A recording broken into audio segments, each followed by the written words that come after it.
Hi, this is Regina Y. Favors with Favors English Lectures. This is a special topic, orientation, the annotated bibliography. This is primarily dedicated to first year composition students, so that includes the first English class, the second English class, and this helps you to prepare for general research. So this is the annotated bibliography. Please like the video, subscribe to the channel, and hit the notification bell if you are interested in further English-based topics. Again, this is an orientation, the annotated bibliography. My name is Regina Y. Favors.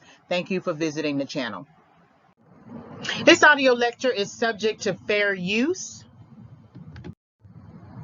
Learning objectives. So by the end of this lecture, students will be able to do the following: research primary and secondary source materials, format primary and secondary source materials using discipline-specific citation referencing style, outline content of source materials, write the annotated bibliography. So most importantly is to know the difference between primary and secondary source materials. So for instance, if you were, say for instance, you were researching schools to apply to for undergraduate admission, you wouldn't go to a third-party website to find information, even though the information could be useful. You would actually go to the school's website, which is primary information. But while you are on the school's website and you go to the department website, say business, right? And in their descriptions, they integrate evidence from the United States Bureau of Labor Statistics. Well, their integration of evidence is actually for that website is secondary information to them. But if you visit the U.S. Bureau of Labor Statistics, it is primary information. So you want to know the difference between primary and secondary source materials. And then when we are discussing discipline-specific citation referencing style, so if we are looking at arts and humanities, we usually use MLA, Modern Language Association. If we are using psychology or any of the other types of sciences, you would often use APA, American Psychological Association referencing style. Sometimes your professors might have you to use a certain referencing style. Sometimes the department has created a referencing style. So whatever your professor informs you or instructs you to do, that's what you want to do. Then of course you want to outline the content, figure out what the actual argument of the source materials are, so that you know how to integrate that argument into, say, a paper later if you decide to write a paper. And then of course the action is write the annotated bibliography. So these are your learning objectives. This lecture is organized by sections. So why write an annotated bibliography? So that question is answered. What is an annotated bibliography? Assessing primary and secondary sources, main types of referencing citation styles, and formatting the annotation. So we are creating an annotated bibliography versus just collecting sources and listing them alphabetically. So you want to understand why it is important to write an annotated bibliography, which is really, before you can write on a subject or a topic, you want to take some time to research it, gather the evidence you think you might want to use in your future paper, and really get an understanding of what sort of purpose the evidence will be for in your paper. You just don't want to integrate evidence just because your professor wants you to integrate evidence. You want to know if it's actually going to serve a purpose, because you don't want to lose your argument, you don't want to lose cohesion, you don't want to lose your reader. So writing an annotated bibliography is a list of reasons why it is important that we will discuss. And then, of course, what is an annotated bibliography?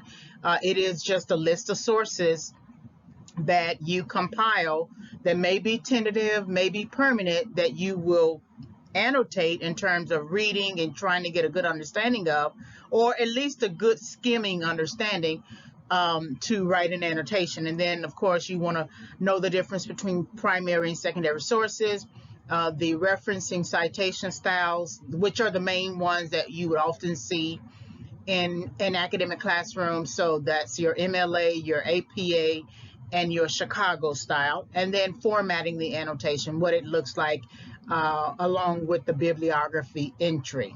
So this is how the lecture is organized. First section, why write an annotated bibliography? So we're going to learn, prepare, determine, and formulate. Why write an annotated bibliography?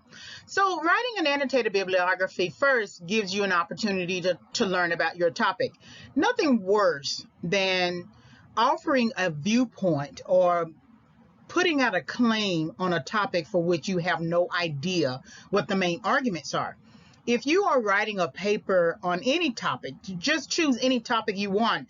Lately, we've been having to deal with protests and movements and advocacy marches, right? And so you want to write on the topic of protests and movements. But then you get on camera, you take a selfie, or you march in a particular march, protest march, and offer a viewpoint to a journalist. But you don't know the main arguments of protest. You don't know the historical nature of protests, at least within the last 60 plus years. What has been sort of like the general argument? It's not just freedom, it's not just liberty, but it could also mean respect. It could also mean equality, equity, etc. And so you want to learn about your particular topic. Choose any topic that you are interested in. One assignment that I give students in my English 1301 class, it is the first course in the first year composition sequence, is right before they write the personal statement, I would have them to create an annotated bibliography over the schools that they are interested in applying to, one graduate school of those schools, as well as their future career intended objective. And so that gives them an opportunity to learn about the topic being them. And if you are not interested in researching you and researching what you want to do and where you want to take yourself, you'd be hard pressed to be interested in researching anything academically. So learning about your topic is very important. It's going to require patience. It's going to require a little bit of tolerance. It's going to require you taking the time to read beyond just mere skimming. So learn about your topic. This will also help you to prepare for a research project. So you don't always know where you want to take your research, but you can go to the library, pull some books off the bookshelf after researching the catalog online or using their database, and just get a sense of the types of sources that support that particular topic or oppose that particular topic, because then you would need to know what your position is, right? If you were wanting to attend a particular college, you would need to know all of the supporting arguments of that college and all of the opposing arguments of that college. And then to focus your research, if you are interested in athletics, you would want to know all of the data surrounding that particular athletic program and what that athletic program offers you. So then if you are presented with a counter argument from, say, an enemy school, then you would have all of the tools necessary to support your own claim.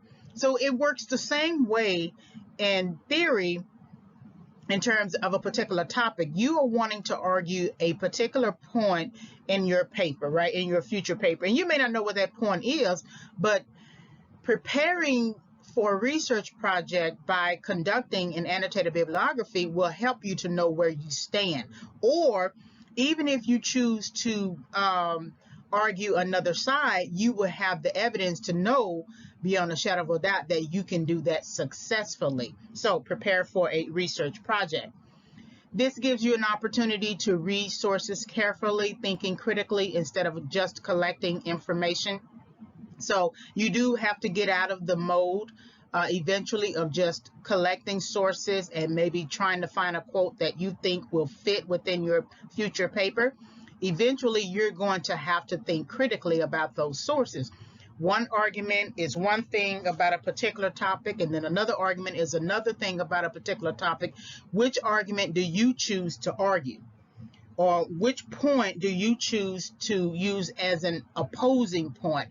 And the only way that you're going to know the arguments and counter arguments and evidence and rebuttals, which are the elements of building an argument, is if you actually read the source. And you want to pace yourself. You don't want to wait to the very last minute to create the annotated bibliography, because it's going to take some time to read. Especially when your source may be 200 plus pages, right, depending upon the research project. So you want to give the types of time necessary for you to be able to read those sources. So when I give this assignment, an annotated bibliography, students usually have about 2 to 3 weeks to write the annotated bibliography. I go through a whole lecture series. We do in-class activities, right, concerning the topic. And then they have basically written parts of their paper in creating the annotations for each bibliography entry. And that's important too, if you think about it like that, that if you do an annotated bibliography, it gives you an opportunity to create some of the content that you can later integrate into your paper. So read sources carefully, thinking critically instead of just collecting information. Also see what has been written in the field.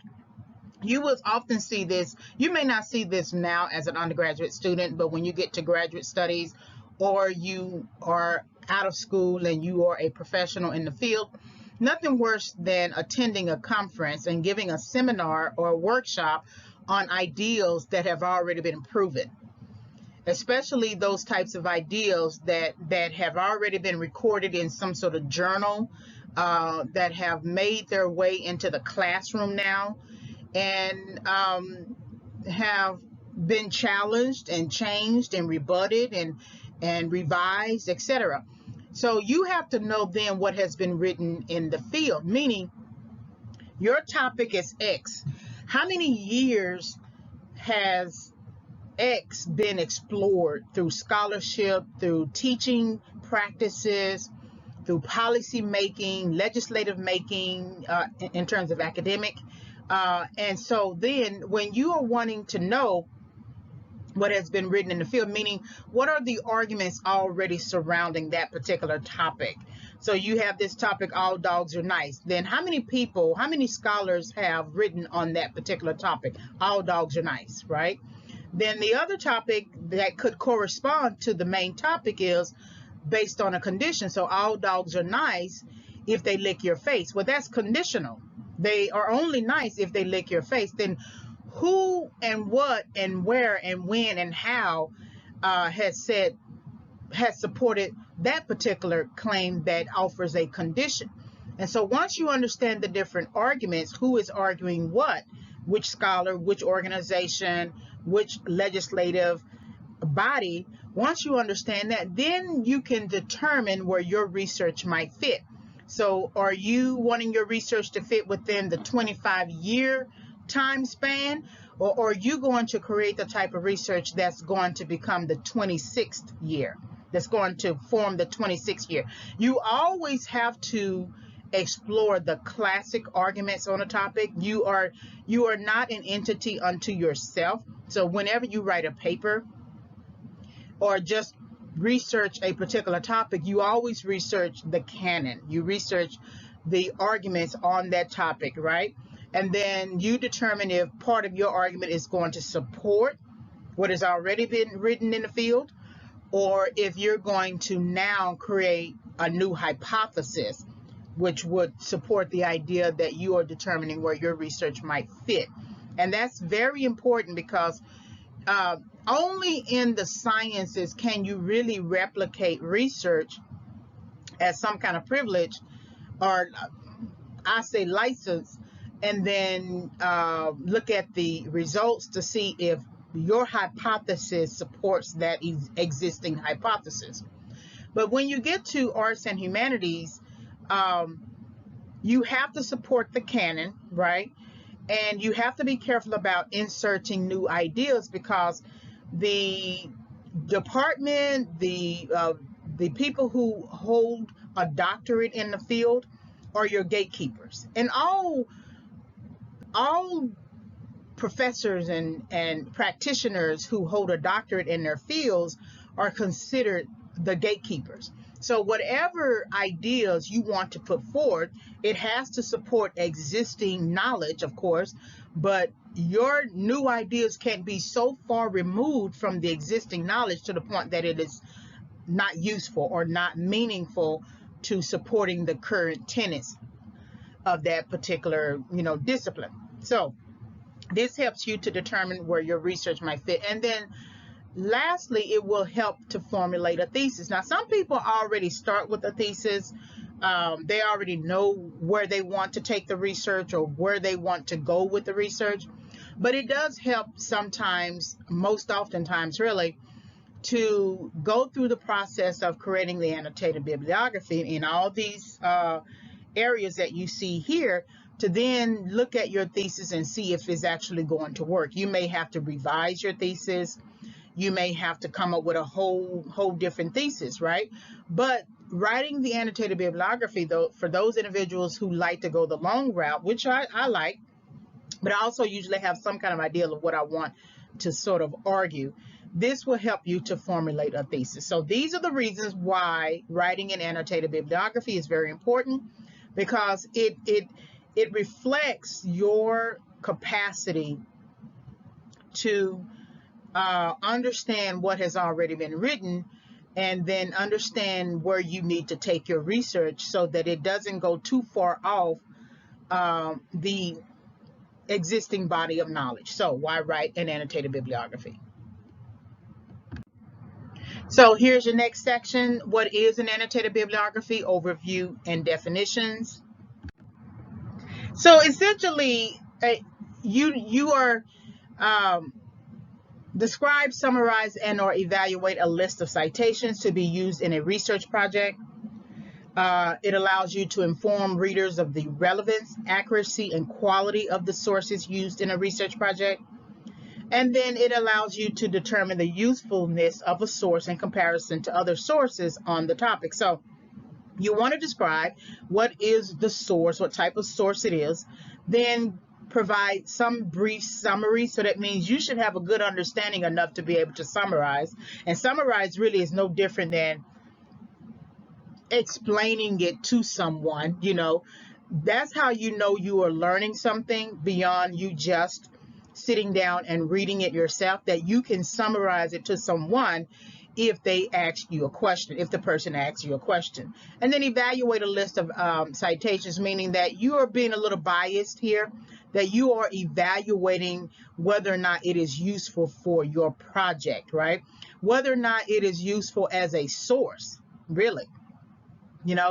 That means that's why you have to know the difference between your primary and secondary sources, because if something is data written, in a sense, you don't want a third party source or a secondary source to provide or serve as the main source of repute, right? So if you want to get marriage certificates, marriage data, marriage and divorce data, you don't go and read, you can read the scholarship on it, right, to look at the arguments, but when you need the numbers, you want to go to the organization that initially gathered the numbers or gathered the data, so that if you are evaluating, when you look at the horse's mouth, so to speak, you can trust those numbers versus those numbers being integrated into another source that is a secondary source. So evaluating, of course, when you are evaluating the initial organization that gathered the data, that conducted the studies and gathered the data and then reported on them, you want to look at how the organization creates hypotheses, the research methodology, how they interpret the numbers, and then how they report those results. That's also evaluating too, so that whatever you represent in your work, in your paper, or anything that you are doing, someone could then come along and read and be able to find those same numbers with the initial organization and trust that you did a great job in integrating that information into your paper. So evaluating is very important. Informing the readers of the relevance, accuracy, and quality of the sources. So relevance is always connected to whether or not it is relevant to your topic. You could have many sources on the topic, but not necessarily all of them be relevant to the argument that you are putting forth, because by the time you get to those last reasons, you are now formulating a thesis, right? And so now you have to look at those sources to see if each source is going to support or oppose that thesis.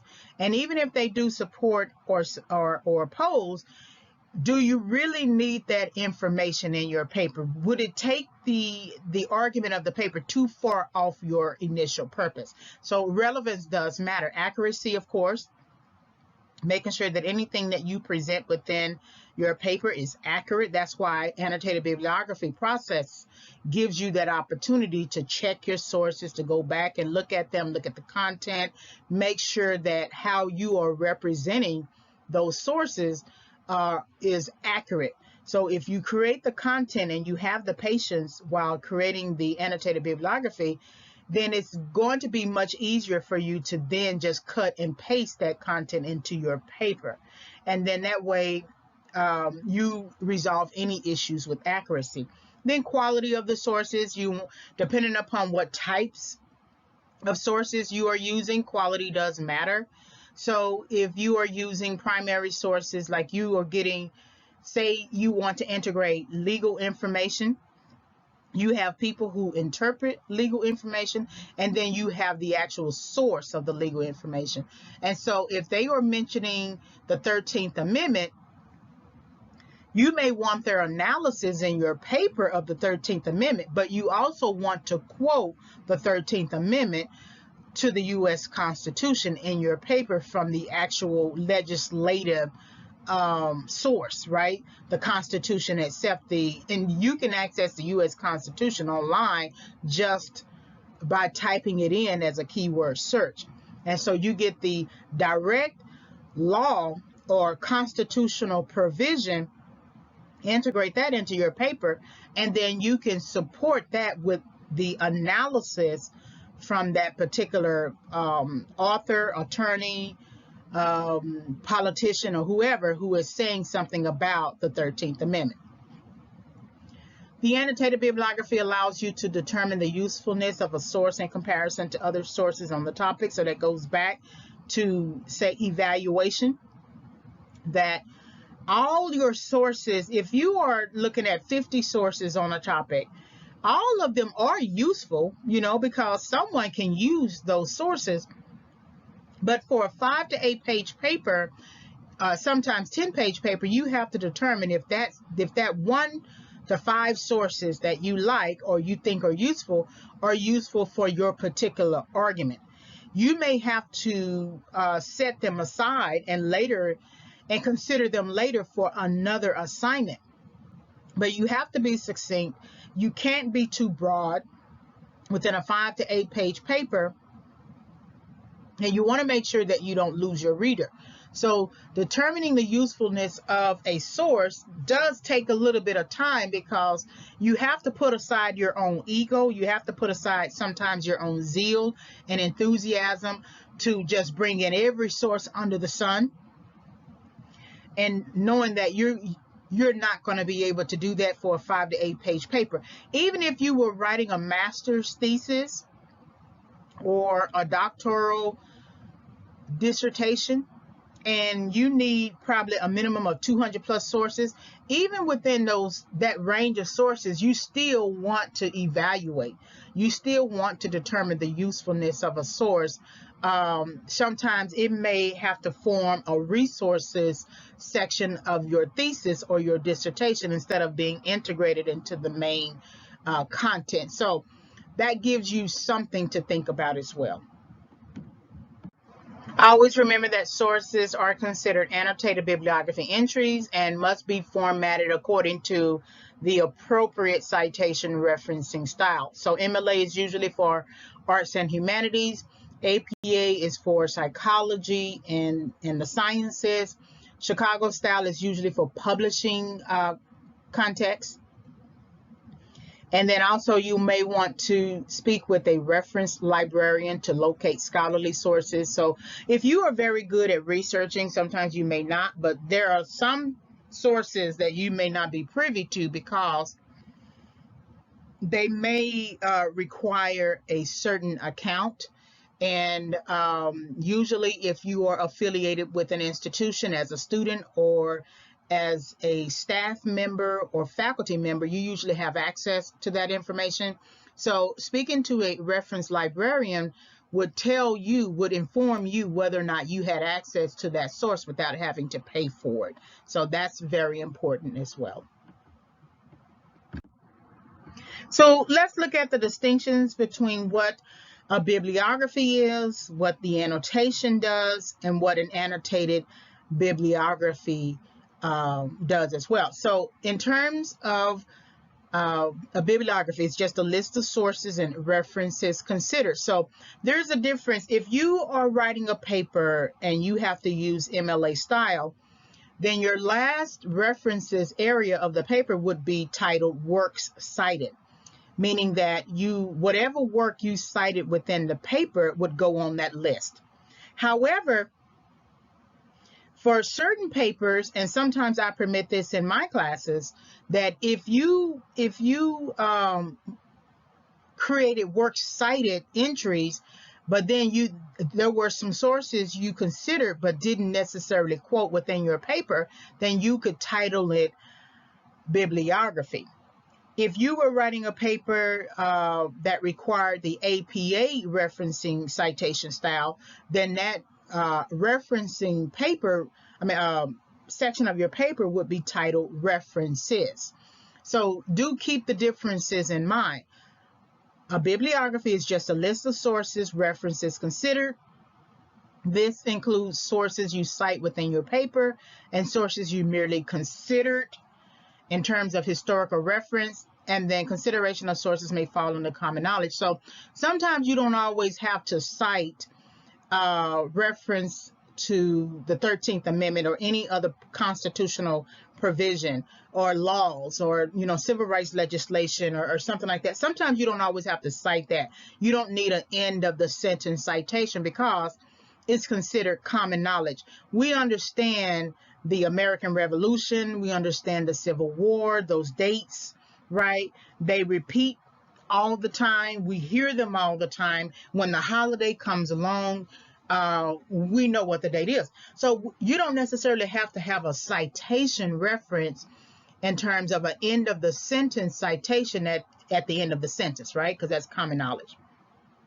But anyone who is saying something about that historical reference in terms of their analysis in their book, then you do have to reference that information in your paper, integrated and appropriately formatted. So annotation gives you a description, a summary, evaluation, critical scholarly evaluation, and then commentary and analysis. And so this is really no different than you integrating a source in your paper. The steps that you should take. So there's the pre-quote information, which is your setup, and then you integrate the quote. You follow up the quote with some kind of explanation and then evaluate it, which represents your commentary. Well, annotations kind of work the same way: reflection, summary, analysis, and reflection. And we're going to go over that as well. And then annotated bibliography allows you to use your intellectual skills. It requires that you be informed or you integrate informed library research. You get the opportunity to summarize the theme, thesis of author's works. So that's very important that you don't just integrate a source without telling the reader who the author is, what the title of the work is, what the thesis is. Evaluate the author's background, which speaks to credibility. So an author is writing on a particular topic. What kind of background does the person have? Have they taught in the topic? Have they written any books? Do they present at conferences? Something that says to the reader that you have prepared enough to know that you understand the author, what the author brings to the table in terms of your paper, and how important it is to consider this particular author. Provides information on intended audience. So not everyone is going to read your paper. Not everyone cares about the topic. So you do want to make sure that you tailor your audience. Sometimes, depending upon the topic, sometimes you may have to explain certain technical terms.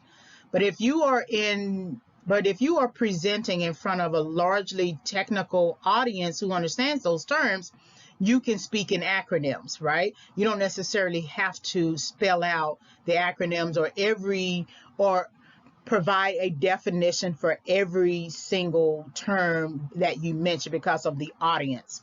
But for certain audience and for certain papers, you may have to present the meaning of the acronym and then just refer to the acronym right throughout the rest of your paper. And then comparison contrast work. So this allows you, if you do an annotated bibliography, this allows you to see, of course, who is saying what about the topic, but then look at the differences, what one person is saying about a particular area of the topic and what another person is saying about the same area of the topic. And then that gives you a compare contrast target. And then establishes preparation for a research topic. So you will often hear people say that this book was heavily researched, right? This author really did his or her research. Well, that's very telling, because you thought enough of the topic and the audience and the professors and practitioners and staff members to do your homework. Which that's what the annotated bibliography is basically doing your homework before you enter the project. So these are your distinctions. Let's look at the assessing primary and secondary sources. So that's your author credentials, date of publication, primary source, secondary source, and then of course audience. So one thing that is very important is author qualifications, and that speaks a lot to ethos, right? If we were looking at the rhetorical devices that we might use in a particular paper, ethos, pathos, kairos, right? And the ethos is very important. So you want to assess the author's credentials. What is the author's institutional affiliation? Is the author a tenured professor or adjunct professor? Is the author a scholar in his or her field? Is the author a subject matter expert? And what is the author's expertise? Is the source part of the author's expertise? And so institutional affiliation, you don't necessarily have to go to Harvard in order to be of real importance, but it does matter if you are a professor at Harvard and you are the director of a particular program for which the topic is the main course of study.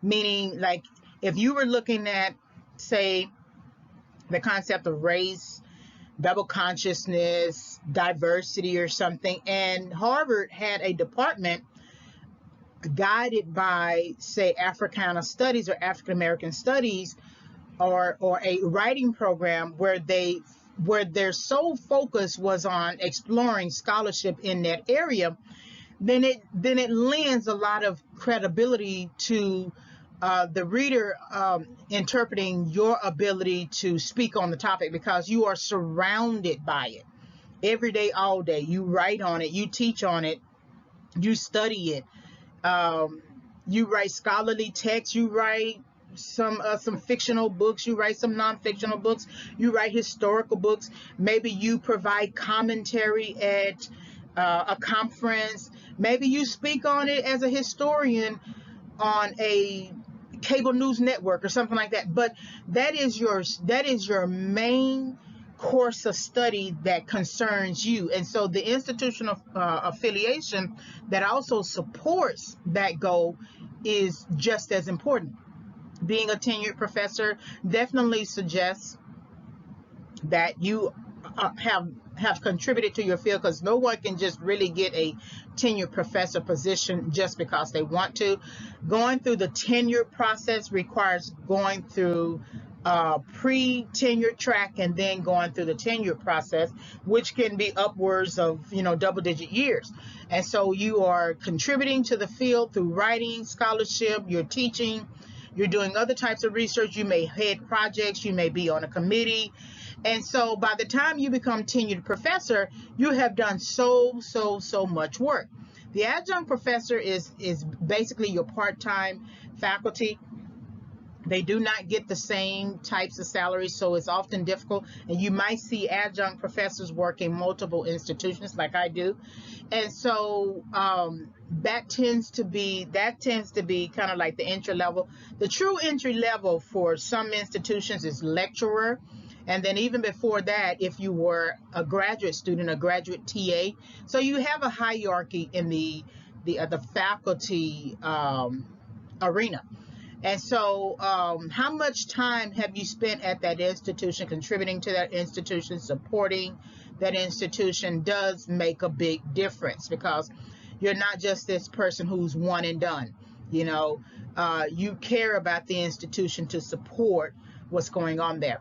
And then is the author a scholar in his or her field? And usually you get the accolades of scholar, meaning that you have written so many types of books, and then you might have received a scholar designation from an organization, and now you are perceived as a scholar as a result of writing and contributing to the field. And so scholar implies that you are here to stay, just like subject matter expert implies or suggests that you are here to stay, that you have created multiple annotated bibliographies in your field, that is something that is a standard for you, so much to the point that you are so familiar with all the different arguments that you can speak on it freely, you can speak on it with confidence, and you can speak on it with authority. So subject matter expert, when you are researching the author's background, these are the questions you want to ask, and that's something that you want to think about even for yourself if you later want to become a scholar yourself. That creating the annotated bibliography will help you to build confidence in your knowledge base. And then what is the author's expertise? So for instance, is the work that you are skimming at first and then reading later a part of the author's expertise? That did they write the book, right? How many years have they supported that first book with another book, etc.? But it does matter if the author is expert in this particular topic. That's why you often have people who serve as experts for juries, who experts for the prosecution, or experts for the defense. That these are people that can be trusted because they have worked in the field, they have contributed to the field, they study the field, they study everything that's surrounding the field, and they are expert in what they are doing. So when you are looking at each author, and this is why you have to allow enough time, because if you have to integrate a minimum of 10 sources, that's going to take some time to go through these questions to determine if the author is credible. So let's look at publication date, additions, and revisions. So you want to look at the publication date. A lot of times, I know in graduate school, we are to integrate sources. We were supposed to integrate sources not more than 5 years old. With English, I have a master's degree in English, and so we always have to integrate the classical works, the canon. And so those works can go as far as back as, the 16th century. But I'm also a graduate psychology student working on my second master's.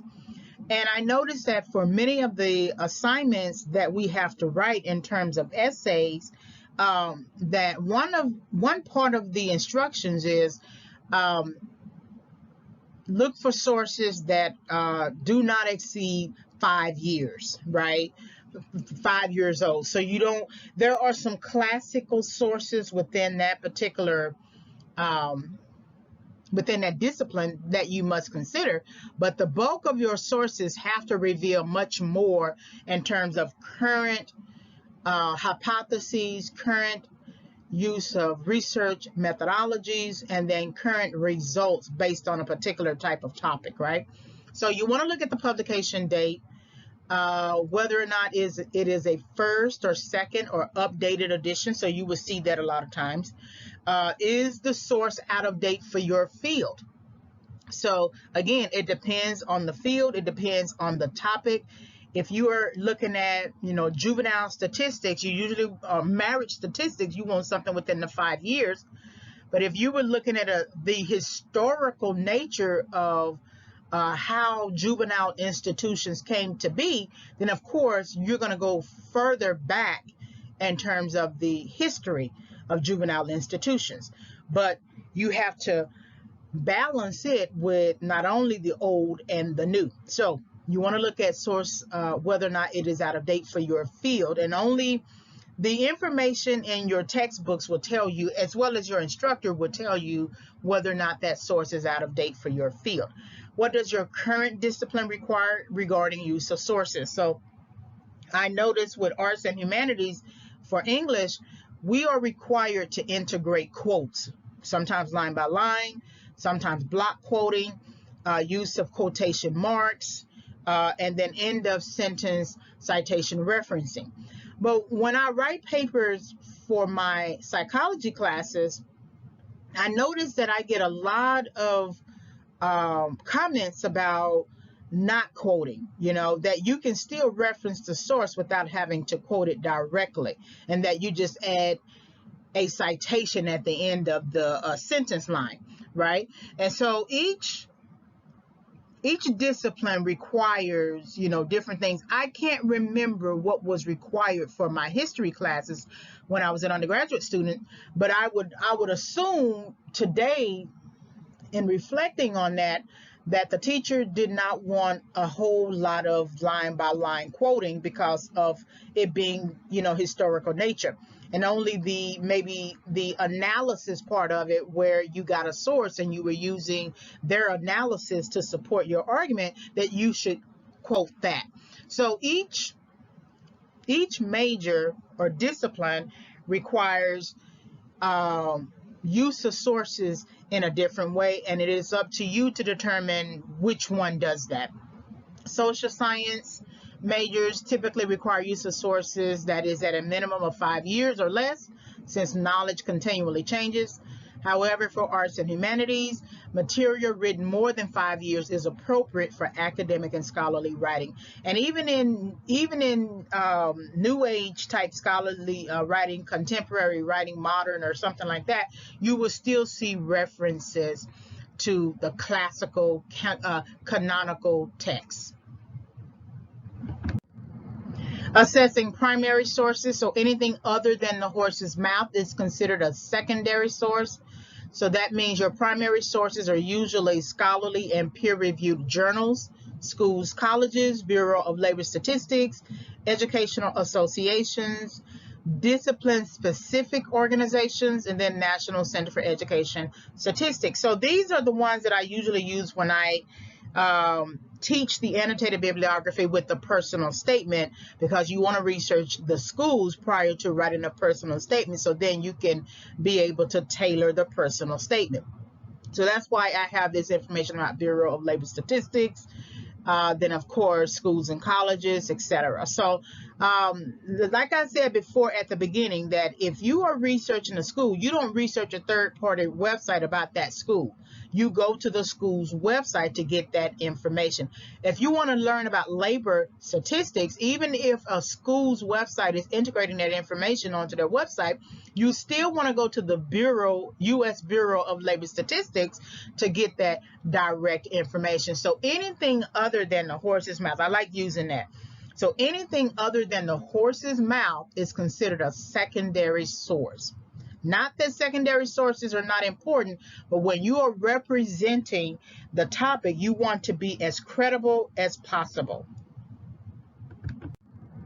Assessing secondary sources. So secondary sources are typically based on primary sources. So that could be a book review, bibliography, popular periodical like a Reader's Digest, Vogue, or Ebony, any sort of magazine, newspapers, substantive news such as The Economist, The New York Times, and then tabloids such as the National Enquirer. The way you can judge secondary sources is that whatever they're saying is something saying about a primary source, or something being said about another book that they are talking about. Well, that's a secondary source. Consider it it is obvious that a book review would be a secondary source, right?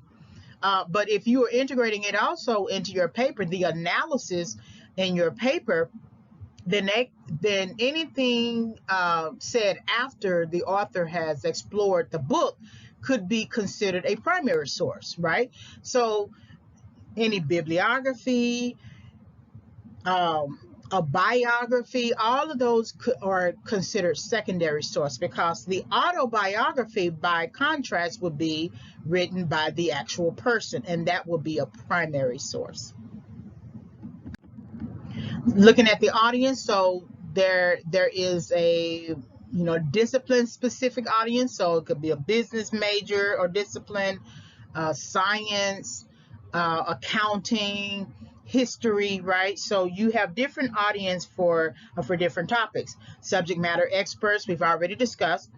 A broad audience of concerned citizens and community members. So these could be formerly educated people who used to be connected with the institution, and sometimes they visit the institution to audit courses, or they may attend some seminars or something like that. But these are people who still may not work directly for the institution, but they are part of the community, and they care about education, or they care about that institution directly and how students are being educated. They may have grandkids or something like that, and might try to push their own agendas, right, because they used to be former students, right? So that's something to think about as well.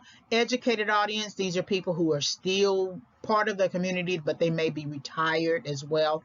Scholarly journals, anything you write, if you are submitting it to a journal, is going to reflect the main audience, the journal itself, and then all of the readers of that journal. And then any data-driven scientific audience. So, there are certain audiences you just cannot fool. You have to be careful. I understand that there are people who create all types of schemes and can get by with a lot of different types of strategies, but eventually you're going to hit that one audience that you can't fool, that they're going to know just by listening to you that you don't know what you are talking about, and you are trying to fool them. So understanding your audience does make a big difference. So main types of referencing citation styles, you will see MLA, APA, Chicago style, and then I'm going to give you a sample annotation. So let's look at MLA. We understand that MLA requires the full names of the authors, right? Or whatever is presented on the source. And then you begin it with the last name, and however their name is presented on the main source, that's how you present it here. And it is connected with an and then the full name of the author's name. And so then self-control and grit, related but separable determinants of success, is placed in quotation marks. And then that source is housed within current directions and psychological science. And you have all of the information there in terms of page numbers and date, year of publication. Of course, you would have where you obtain that information in terms of the website and the date that you access that information. So this is 8th edition MLA. Sometimes it changes. Sometimes you don't need the URL. I want to have it just in case I need to access this source again. but you definitely want to add the access date when you access this source. So then you have your 3 paragraphs. First, you introduce the source, Duckworth and Gross, discuss the differences between self-control and grit, as the former is required to manage everyday momentary impulses, and the latter is directly correlated to long-term achievement. So that's just a quick introduction. Then you want to look at a bit of analysis. So what the author suggests is that our previous understanding about self-control and grit as grouped together under willpower should be challenged, as grit instead requires a tenacious pursuit towards a dominant goal despite setbacks, whereas self-control does not require long-term commitment. You have to read the source, and it's roughly 5 to 6 pages as a journal article, to really get an understanding that even though the authors are mentioning the word willpower, the article is not about willpower. The article is about showing you that's how we used to perceive grit, as having willpower. That grit actually has a greater distinction in contrast to self-control, which requires that you manage your momentary impulse. Whereas with grit, you have to tenaciously pursue a dominant goal for years, even decades, despite the many setbacks you will endure. And the only way that you're going to get a really good understanding of it is to read the whole work. And then reflecting on it, what is useful for their work is the idea that goals can be categorized using their hierarchical goal framework to determine the types of goals that are substitutable and the types of goals that should be fewer in number and more enduring. This source would be useful for a teaching demonstration in a composition classroom. And I actually use this source in my composition classroom. But this gives you an understanding of how you might use the source. When you are creating the annotation, you want to think about what is being introduced, a little bit of a distinction between it and another source, and how you might be able to use the source in a particular capacity, whether it's in a classroom, whether it's for a future research project that you are considering, or whether it is for a teaching target that I often use. I often use it as a peer review target as well. So this is a sample format for MLA.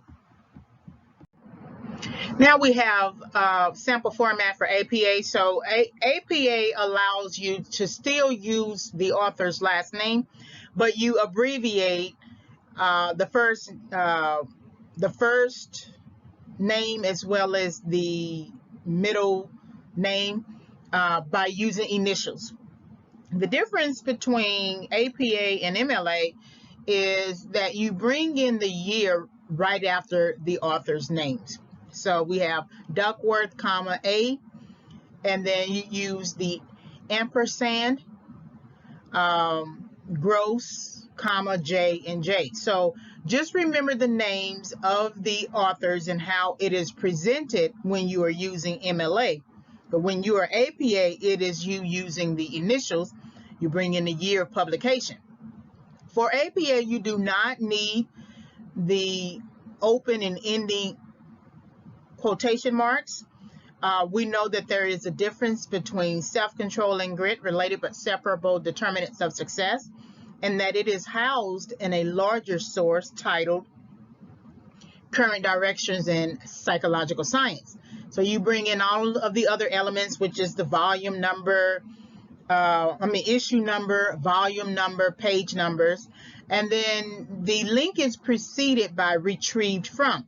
Now, sometimes APA doesn't need the URL. I like to use the URL, and if you are going to use the URL for APA formatting, then you need to precede it with retrieved from. And so that's your format for MLA. The content is still the same in terms of the annotation. Always remember that usually for a paper with an annotated bibliography, the whole paper is formatted in double space. And so I decided not to do that here because of the boundaries that we have here, the limits that we have here. But this is APA. And then Chicago style is a little bit different. You don't need the URL. You still need the names of the authors. You spell them out, which is similar to MLA. You also need the quotation marks, open and ending quotation marks for the article within a larger source. The title of the larger source for Chicago style is preceded by in, the preposition in. So in, and then current directions and psychological science. You have your page number, so you don't need the volume numbers or issue numbers because even though it is considered a journal article for Chicago style, you treat it like it is a published book or a book source. That's why you have Sage Publishing there, and then the year of publication is at the end here. Same content in terms of looking at introducing a source, kind of analyzing it a little bit, and then reflecting on it. So that's your Chicago style.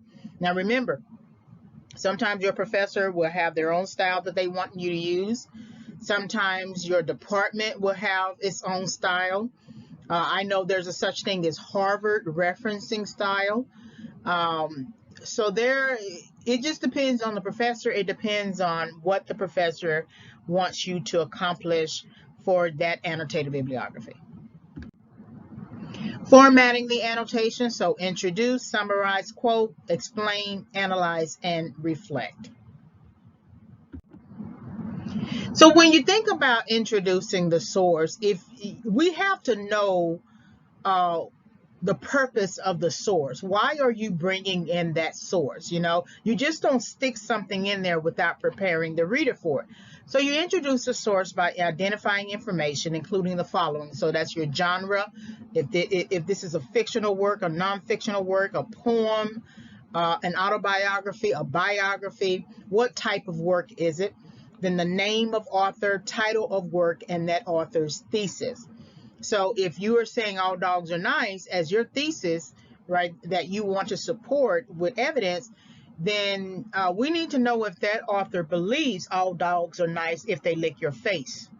Then that gives us some idea that that author is serving as a contrast or a counter argument or a rebuttal to your main argument. So introducing the source, if you do this well in your annotation, it's not going to be hard for you to integrate, cut and paste it into your paper because you've already prepped the reader by introducing it, and then you provide identifying information, and then you give us a thesis for us to understand and work with. So here's a sample annotation with introduce. So let's look at Duckworth and Gross again. They discuss the differences between self-control and grit, as the former is required to manage everyday momentary impulses, and the latter is directly correlated to long-term achievement. The authors offer a unique exploration of the differences between self-control and grit by providing a visual of the hierarchical goal framework. The authors use various examples to explore their points of views about the two concepts. The work is a peer-reviewed journal article. So we've already introduced the source. If we introduced this source initially, we would have introduced the source for what you see here is an APA format. So you introduce the authors with the year of publication.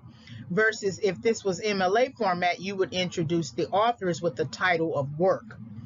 And then look at the citation there, hierarchical goal framework. That is specific to these authors' works. So anytime you have a term that is mentioned within their work, and it is specific to them explaining hierarchical goal framework, you want to place that in quotation mark. And then for APA format, you would usually bring in the two authors' last name connected with an ampersand, comma, year of publication, comma, and then page 321 where you found the information. And notice that the period or the punctuation mark goes at the end of the last parentheses. So that's how you would introduce it. You introduce what the authors are doing.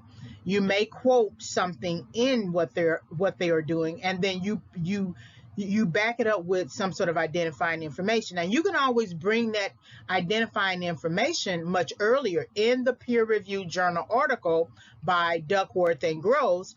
They discuss the differences between self-control and grit, and then you just keep going on. So how you introduce it does make a big difference, because we need to know what that author thinks, or those two authors think, in contrast to what you are trying to argue in your own paper.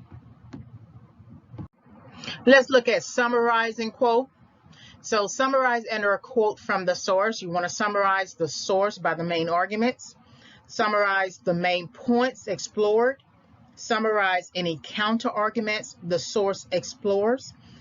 Use quotes when necessary and or appropriate. So MLA really allows you to bring in quoting, a lot of quoting, not too much to overtake the paper, but you can block quote, you can bring in a 3-line quote, right? And you won't really be penalized for it. But in the sciences, or like psychology, it's sort of frowned upon to bring in so many different types of quotes. You can reference and add a citation reference, but quoting is not so much, I guess, admired. So when you are summarizing the quote or summarizing the source tells us that you understand the source, that you understand what purpose it is serving. So if you read something, take just 5 to 10 minutes to think about it, maybe jot down a few ideas and see if you can summarize that information. Now think about this in terms of the many sources that you are going to have to use within your paper. If you are only working with one source, say for instance, I usually have students write a reading summary, and so they only need to use one source and then create a works cited at the end. That's much easier to figure out what the main arguments are. Look at the counter arguments, right? But then if you are integrating 5 sources, a minimum of 5 sources, or even 10 sources for certain courses, you're going to need to know all of the different arguments of that particular those particular works, so you understand, and you need to jot down the main points of what they are exploring, sort of like a key takeaway. And then any counter arguments, what they have a main argument, right? So then what are the counter arguments that they are exploring? And then and if those counter arguments are represented in their summary or in quotes. So if you are integrating a quote that they have quoted, then it's going to be a quote within your paper.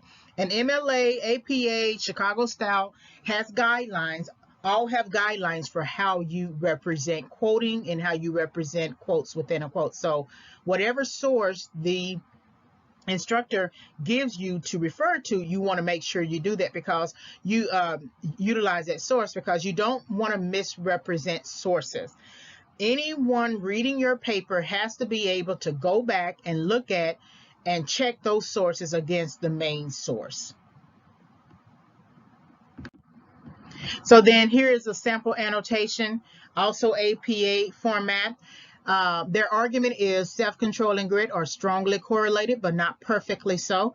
So where you see brackets here are around the S, that means that the sentence actually began with an uppercase letter, so that it began with a sentence. But when you integrate it within your paper, or you are integrating it as a sentence within your paper, your sentence, your words along with the quote still have to be grammatical. So we wouldn't necessarily have an uppercase letter, self-control and grit, where you already have an uppercase letter that begins with their argument. So then, because we need to make it grammatical, we need to lowercase the s using brackets and then continue on. You also want to take note of the quotation marks, that this is direct wording, and you place quotation marks around direct wording. So there's beginning and ending quotation marks. Then it is cited, it is formatted as in APA format, because the source is part of the psychology discipline, and they use APA. If you were using, say, for instance, MLA, then you would just need Duckworth, the word and gross, and then 319. You wouldn't need the year of publication or commas or P period. You would just need Duckworth and gross 319. So do keep the difference in mind. So now you want to explain the source. So explain any use of summary and or quote. Explain the usefulness of the source. Explain how the source compares to other sources, and explain the reliability of the source, meaning that you should be able to depend upon the source if it is especially a primary source. So as soon as you integrate a quote or integrate or even summarize that information from a source, you want to then explain it. That means you have to have a good understanding of what it is you are explaining. And then you want to get into the usefulness. This source is useful because, and you have to determine that in terms of what you believe the usefulness of the source is. And then explain how the source compares to other sources. You can use that contrasting language, whereas one source believes this source right here believes that, right? Jane believes that we should go to the store, in contrast to Joe believes we should go to the movies or something like that. It's very simple, but you have to know if there is a contrast or a comparison between the two sources in order to make that point. And what that does is you explaining the source within your paper and connecting source shows us that you are engaging the sources, and in order for you to engage the sources, you have to know the sources. So it makes a big difference when you understand what it is that you are integrating into your paper. And then of course reliability is you making sure that not only you can rely on the source, but also the reader and the audience at large. So if we were looking at the annotation in terms of explaining the source, this is how we might explain it. This means that self-control and grit may have some correlation, but they are not identical. What the authors suggest is that our previous understanding about self-control and grit as grouped together under willpower should be challenged, as grit instead requires a tenacious pursuit towards a dominant goal despite setbacks, whereas self-control does not require long-term commitment. And understanding the difference, the way that the authors present it in the work, that grit requires this long-term concentration, conscientiousness, commitment to achieving and accomplishing a long-term goal, which they label as superordinate goal. And so that takes much study, that takes much time writing on it, researching, presenting at conferences, doing all that you can to try to understand the problem in order for you to be able to resolve it. Self-control, you need self-control at multiple levels in order to sort of employ grit. But self-control only requires that you really manage your momentary impulses. So if you are sitting in a classroom, a 50-minute lecture, you need self-control to stay there and take notes and write it down and then jump up and leave once the lecture is over. If you get up 10 minutes into the lecture, you lack self-control. You understand that you have to take courses towards a degree. You can't miss a bunch of courses and still pass that courses leading up to more courses leading up to the accomplishment of a degree. And so that's why you want to take some time to understand the differences, what they're doing, because a lot of times students will look at willpower and immediately think the paper is about willpower or the journal article is about willpower.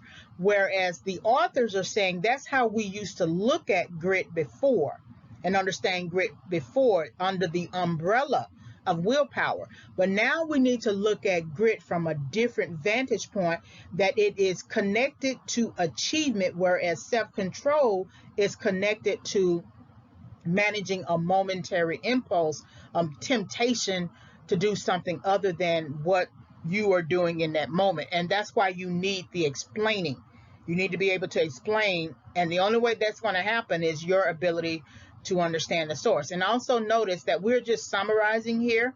So willpower is a word used within the text. I did place quotation marks around it. You could easily add a citation reference, but it's also sort of the use of this willpower is also kind of common knowledge. We may not necessarily need a definition. I don't remember if the source actually used a definition. And so we're just highlighting willpower in contrast to the use of other terms within the work. So there's no real citation needed here. Then we look at analyze. So analyze the source, analyze how the source fits within your research, analyze the usefulness of the source, analyze how the source supports or opposes your tentative argument. And always remember that creating the annotated bibliography will help you to formulate a thesis, but you can change that thesis anytime you want to because it is your paper. But it does help to understand what your thesis is in order for you to be able to analyze the use and integration of sources within your paper. So how does the source fit within your research? So again, that goes back to one of the reasons why you write an annotated bibliography, to determine where a source fits. That's why it might be a good idea to present when the source was published, what were the surrounding arguments around that source, especially the year. Does it represent the canon? Whatever information you can bring to the paper. And then the usefulness of the source, you could make the case that the source is part of the canon, but may not be useful for your research. And that in your concluding area, you have come to realize that though the source is a useful source for the topic, it may be something that you have to put off to the side later and consult on a different research project. So you can make the case for analyzing the usefulness or less than usefulness of the source. And then of course analyze how the source supports or opposes your tentative argument. And again, you have to know what your argument is while you are writing your paper from all the research you've done in terms of the annotated bibliography, to now look at what is your tentative argument and if the source is going to work and be functional. So then here is an example. What is useful for their work is the idea that goals can be categorized using their hierarchical goal framework to determine the types of goals that are substitutable and the types of goals that should be fewer in number and more enduring. Most self-controlled goals can be changed, whereas goals that center on a grit objective require goals to be more enduring. Now, if we've already referenced hierarchical goal framework and added a citation in the paper, we don't necessarily have to reference it. We don't necessarily have to create a citation reference again. We could place it in quotation marks because it is not a term specific to us initiating the term. It is specific to the author's works, and so we want to make sure that we give the right and proper respect in terms of referencing. But analysis is just really understanding the difference between what the authors are putting forth and helping us understand the distinction between self-control and grit. And then of course you can continue to go on and add more analysis, right, depending upon what your tentative thesis is and what you are trying to prove.